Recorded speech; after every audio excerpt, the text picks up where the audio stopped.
Assalamualaikum warahmatullahi wabarakatuh. Perkenalkan, nama saya Tristiawan, Standbook A42120084. Di sini saya akan sedikit menjelaskan tentang materi bulu tangkis. Yang pertama yaitu tentang sejarah. Sejarah bulu tangkis di dunia. Dalam perkembangannya, sejarah bulu tangkis berkembang di Mesir kuno sekitar 2000 tahun lalu, tetapi juga disebut-sebut di India dan Republik Rakyat Cina. Nenek moyang terdirinya diperkirakan ialah sebuah permainan Tionghoa, Jianzi, yang melibatkan penggunaan kok tetapi tanpa raket. Alih-alih objeknya dimanipulasi dengan kaki. Objek atau misi permainan ini adalah untuk menjaga kok agar tidak menyentuh tanah selama mungkin tanpa menggunakan tangan.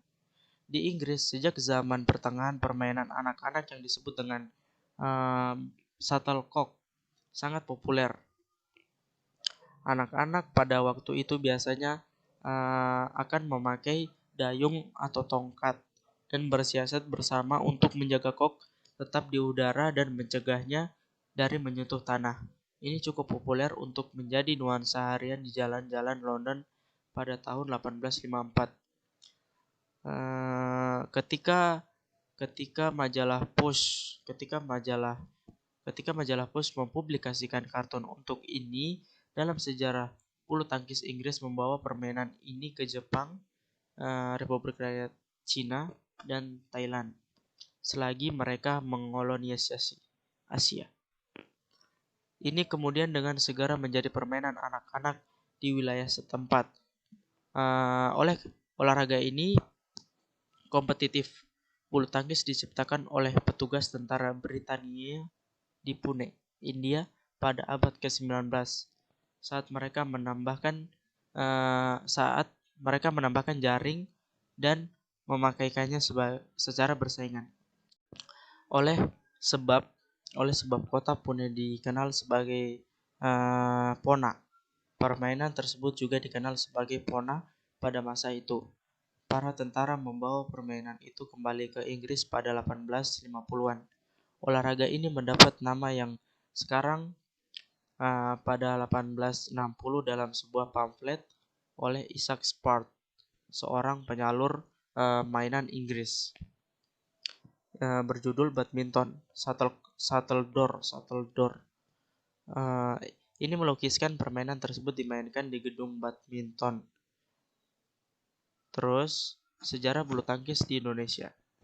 Pada tahun 1992, bulu tangkis di negara Indonesia tidak bisa dipisahkan dengan pertumbuhan bangsa Indonesia pada zaman sebelum revolusi fisik, gerakan kemerdekaan, hingga saat periode zaman Orde Baru. Sebagian orang-orang Belanda membawa jenis cabang olahraga bulu tangkis, kemudian pelajaran yang pulang dari luar negeri setelah menuntut ilmu. Hal ini yang membuat olahraga bulu tangkis bisa populer dan digemari masyarakat sekitar tahun 1940. Cabang olahraga bulu tangkis banyak disukai oleh seluruh lapisan masyarakat hingga pelosok negeri. Namun, untuk cabang olahraga ini baru menemukan organisasi setelah 3 tahun diadakannya PON pertama di Solo tahun 1984, tepatnya tanggal 5 Mei 1951. Untuk yang pertama yaitu tentang materi selanjutnya yaitu tentang peraturan. Yang pertama, peraturan servis bulu tangkis. Servis adalah pukulan pertama ke arah lawan yang dilakukan untuk memulai suatu permainan bulu tangkis.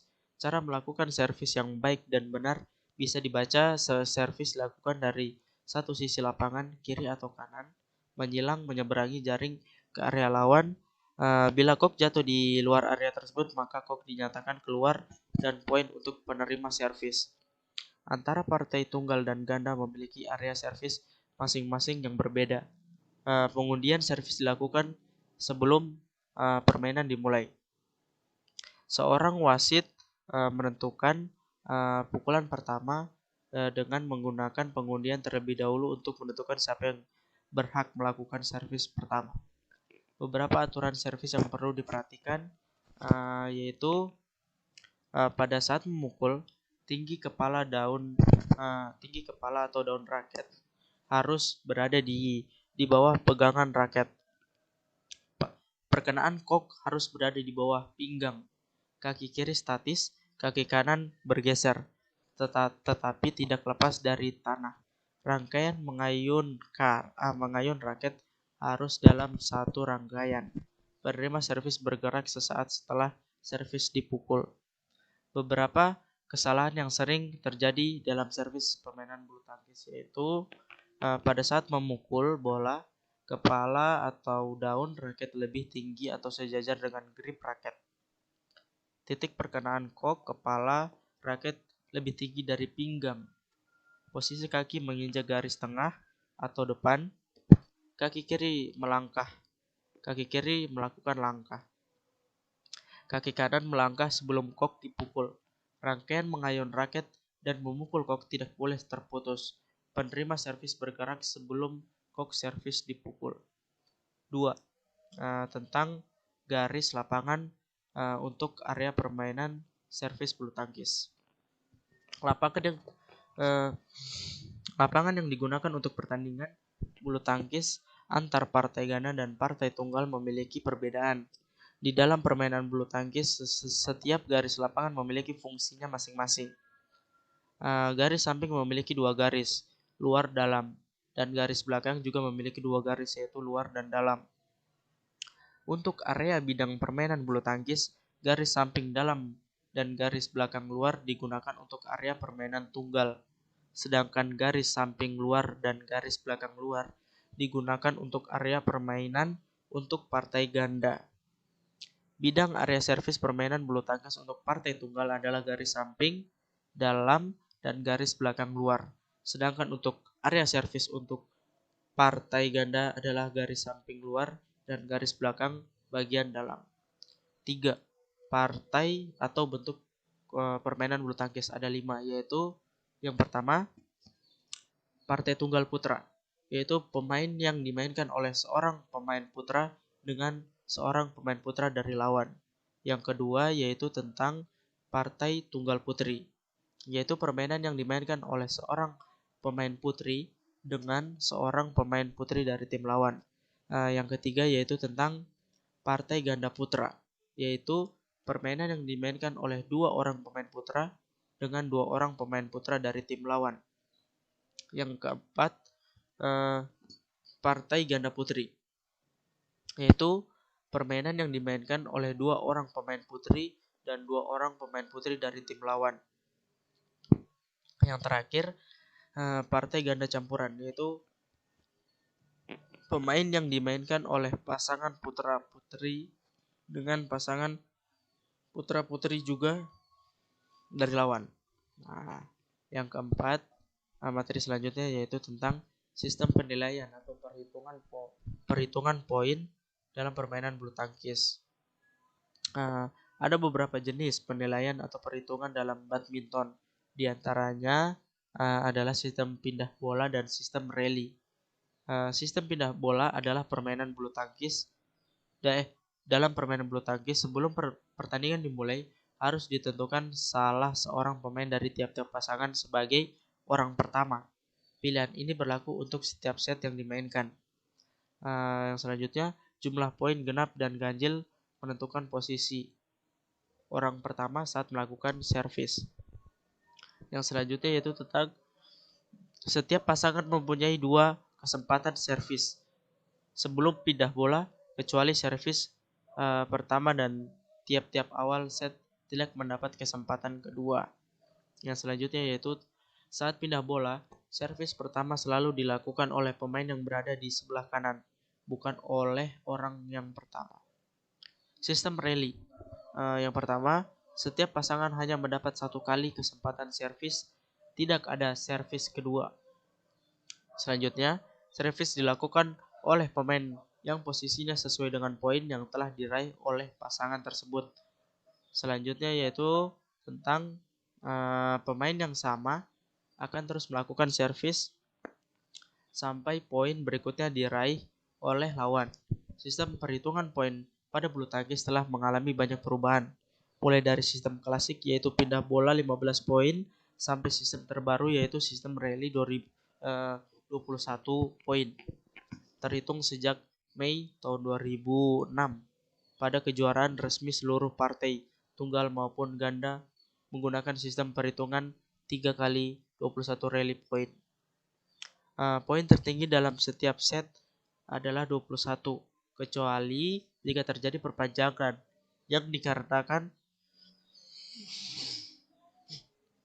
terjadi persaingan yang sangat ketat antara kedua pemain sehingga harus diperpanjang hingga selisih jarak 2 poin sesuai dengan ketetapan.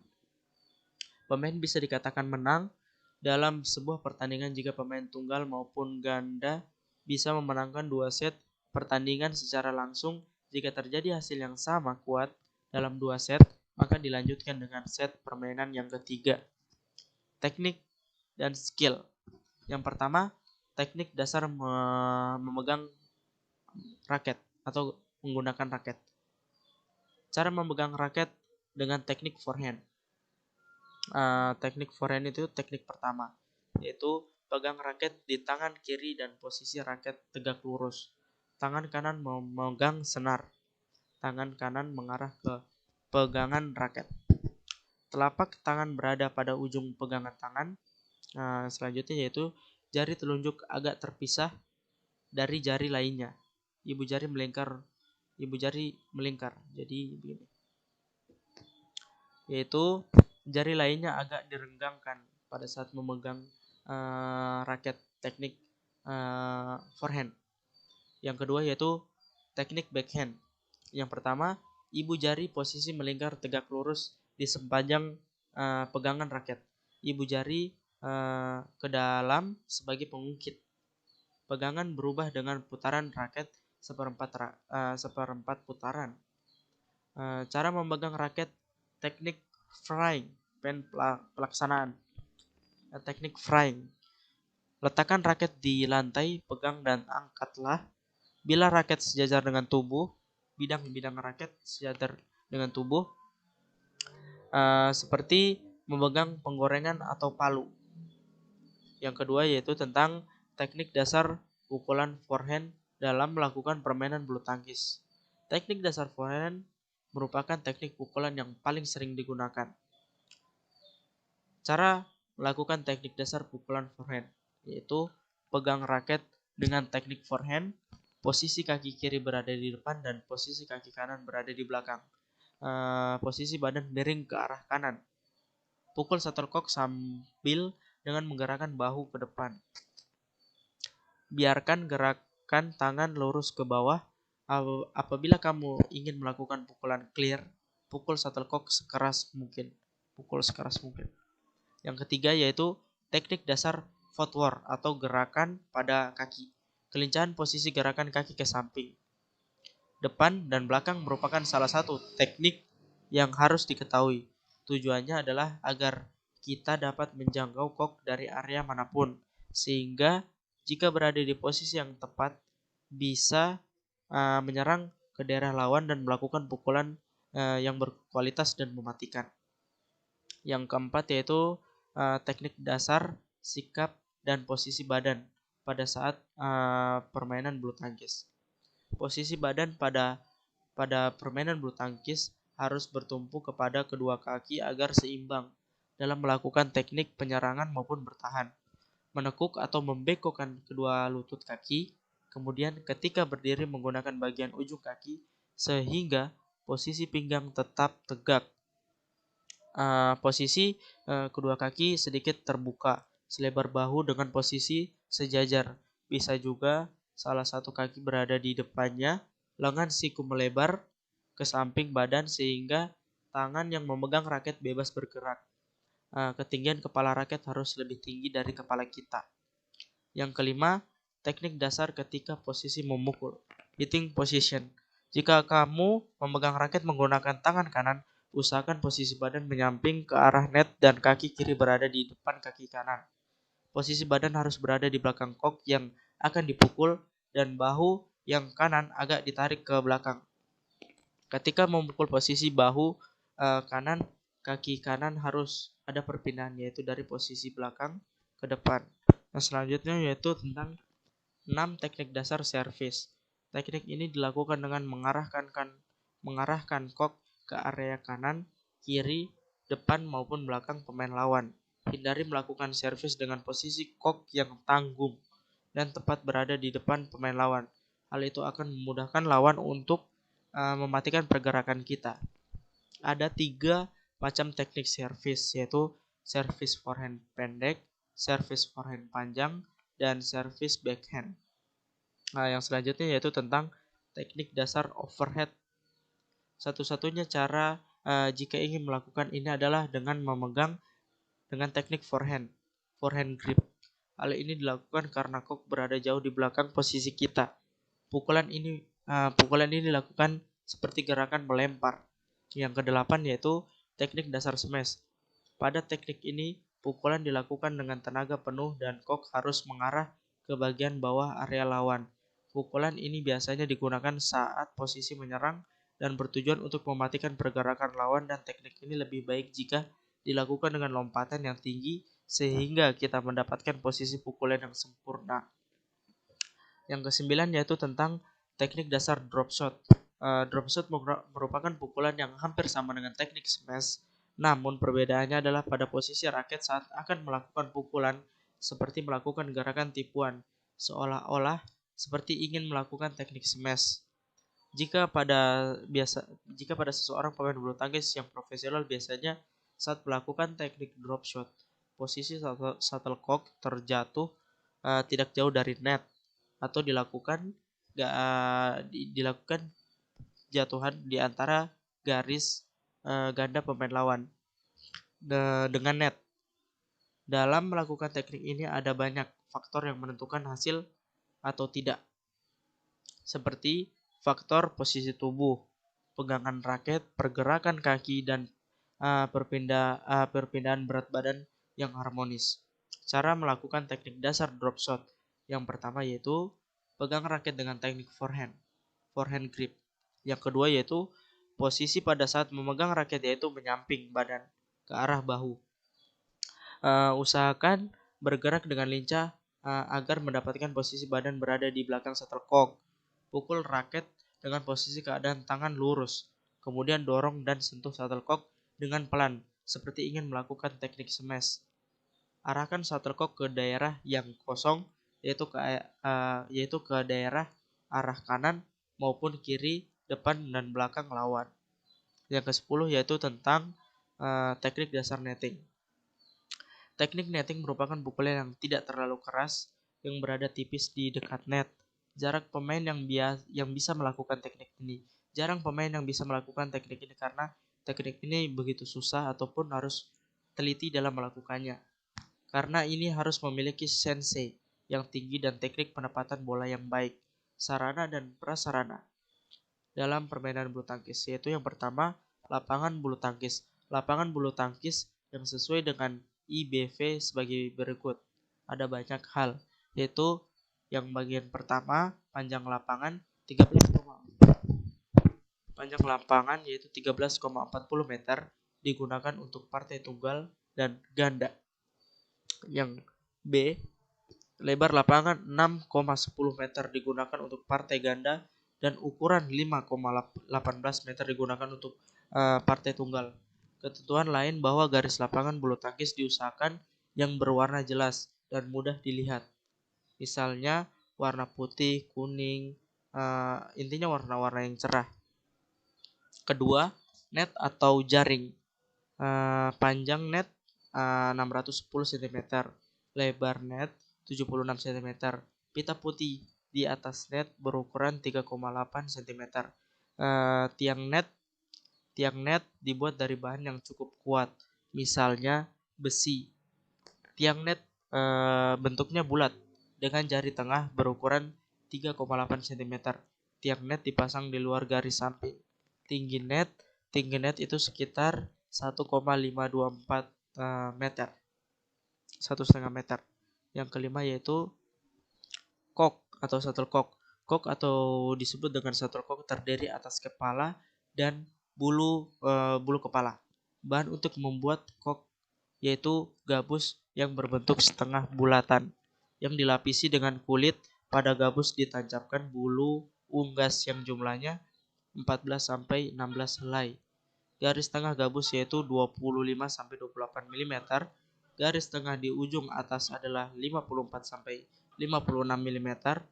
Bulu-bulu itu diikat dengan benang. Ketinggian bulu dari permukaan gabus hingga permukaan atas yaitu 64-74 mm. Kok yang standar beratnya 4,73 sampai 5,50 gram. 6. Raket atau pemukul alat untuk memukul kok. Dalam permainan bulu tangkis disebut raket. Raket berat kurang dari 150 gram. Bahannya digunakan untuk membuat raket yaitu kayu, aluminium, kayu dan aluminium, bisa juga dengan fiberglass, bisa juga dengan arang. Itulah yang bisa saya jelaskan tentang materi bulu tangkis. Kurang dan lebihnya saya mohon maaf. Wabillahi taufiq wa hidayah. Wassalamualaikum warahmatullahi wabarakatuh.